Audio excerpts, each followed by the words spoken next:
Eh bien, bonjour Marie. Bonjour. Je suis content de vous retrouver parce que la dernière fois c'était au Salon du Livre à Rivesaltes, enfin au Salon du Vin et du Livre. Ici c'est le chocolat et le livre. Alors est-ce que vous mangez du chocolat quand vous lisez ou quand vous écrivez? Ça m'arrive, beaucoup de gâteaux. Vous pensez quoi du salon? Ah, c'est l'un des meilleurs. Ici, c'est l'un des meilleurs parce que bon, il y a beaucoup de monde, hein, vous pouvez le constater.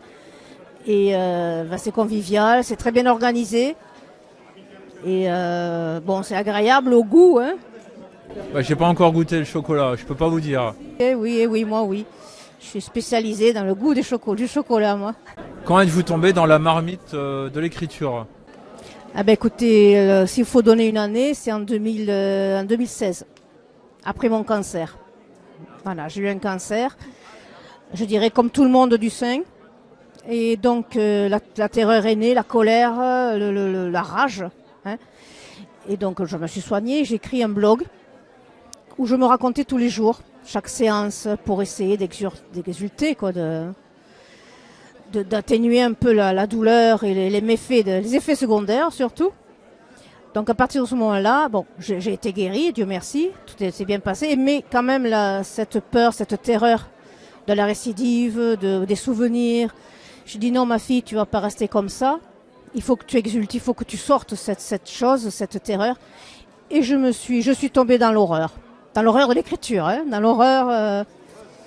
Voilà, j'ai sublimé mes peurs dans l'écriture de romans horrifiques. Vous pouvez nous présenter vos livres?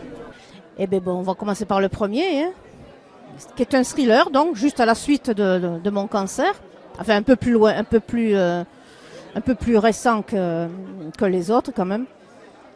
Donc c'est Pulsion, c'est un thriller qui me fait plus peur que les autres parce qu'il peut être réel. C'est-à-dire que je l'ai écrit avec l'aide d'un inspecteur du 36 et d'un psychiatre qui m'a orienté sur le côté psychologique, la maladie quoi, d'un tueur. Voilà. Donc voilà, c'est un thriller. Je dis que je suis dans l'horreur, mais pas dans le gore. À part certaines scènes, évidemment, hein, c'est pas à l'eau de rose. Hein. Mais jamais, il y a toujours un peu d'humour. Dans tous mes livres, il y a de l'humour par les dialogues. À la Audiard, j'ose le dire. Ben, ça.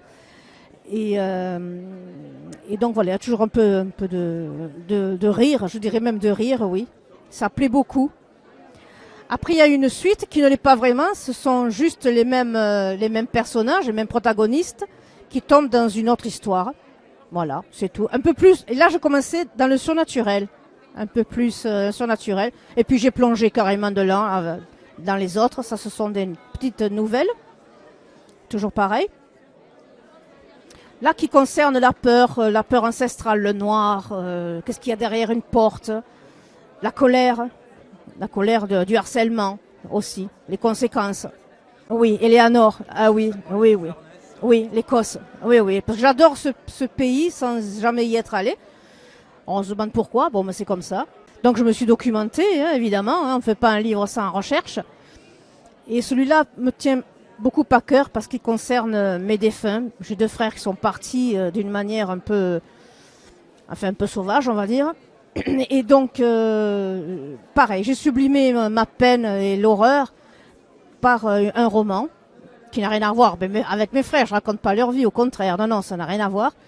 Mais voilà, l'histoire d'une maman qui meurt assassinée par un tueur en série et qui ne veut pas laisser sa petite fille de 6 ans entre les pattes de religieuses, pas très scrupuleuses et même le couple qui l'adopte, non, ça ne lui sied pas. Donc elle va essayer de la chercher, de la récupérer, tout ça. Et en parallèle, il y aura l'histoire de ce tueur en série qui va dans l'horreur. Là oui, j'avoue que je me suis un peu lâchée. Mais voilà, il y a toujours cet humour qui me caractérise. D'ailleurs, grâce à l'humour que Pulsion a eu le premier prix du Frisson, qui a départagé des autres, c'est l'humour. Et donc Eleanor, vous avez cet humour des quiproquos entre le médium est athée et avec le prêtre. Donc il y a toujours des quiproquos, ils se piquent l'un l'autre. Fait bon, ça c'est un peu amusant. Et à côté, donc en parallèle, il y a les deux histoires qui finissent en apothéose. Voilà, qui se rejoignent et finissent en apothéose. Pour vous, l'imaginaire, c'est quoi? Alors l'imaginaire, c'est un beau paysage.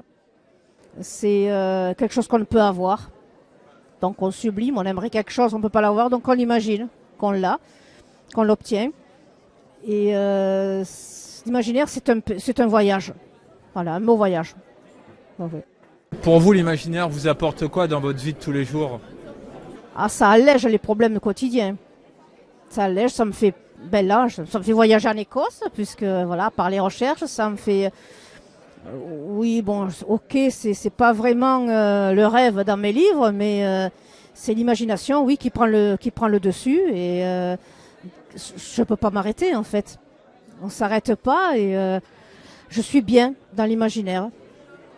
En faisant la part des choses, évidemment, faut pas tomber d'un an non plus, la réalité est là, hein, mais justement, ça permet de la supporter. Pour vous, l'imaginaire, est-ce que c'est important dans la société actuelle? Il en manque. Oh oui, si les gens rêvaient un peu plus, au lieu de se focaliser sur leurs problèmes, de se focaliser sur l'actualité, désolé, mais actuellement, il faut essayer d'ouvrir des portes aussi. Ne pas rester là à regarder les actualités ou d'autres réseaux sociaux qui vous enfoncent là-dedans, quoi. Il faut essayer de sortir de... Même en lisant un livre de cette sorte, ça permet de sortir de chez soi et de voir qu'il y a autre chose quand même. Si les gens ouvraient cette porte-là plus souvent, peut-être que le monde irait mieux. Enfin bon, voilà. Quels sont vos projets? De livres, oui, notre projet de roman, encore un peu différent, toujours dans le surnaturel. Je parlerai des cryptides, et là notamment le Dogman. Voilà. Ou loup-garou, qui veut dire homme debout. Hein. Ça ne veut pas dire le mec qui se transforme en... Ah non, c'est pas ça. Pour moi, ce sont de vraies espèces discrètes qui vivent la nuit. Enfin bon, voilà. Et donc, je suis aidée avec ça par un YouTuber qui se nomme Virgile Candel. Je ne sais pas si vous le connaissez. Par Connexion Mystère. Avec lequel j'ai beaucoup appris, plus les témoignages, plus les recherches, encore une fois. Et donc voilà, je fais un roman là-dessus, qui va remettre les choses dans l'ordre.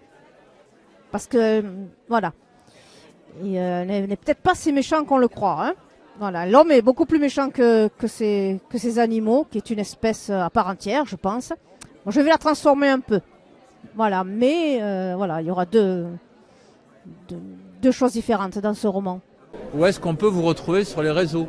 Alors sur Facebook, sur Instagram, sur TikTok, je débute, donc il faut être généreux. D'accord. Est-ce que vous souhaitez rajouter autre chose? Non, je souhaiterais dire aux gens d'essayer l'imaginaire, d'essayer de lire beaucoup lire, de se documenter et de lire des romans, quels qu'ils soient. Mais lire. Dans le silence. Lire dans le silence. En tout cas, je vous remercie beaucoup. C'est moi, mais infiniment. Merci.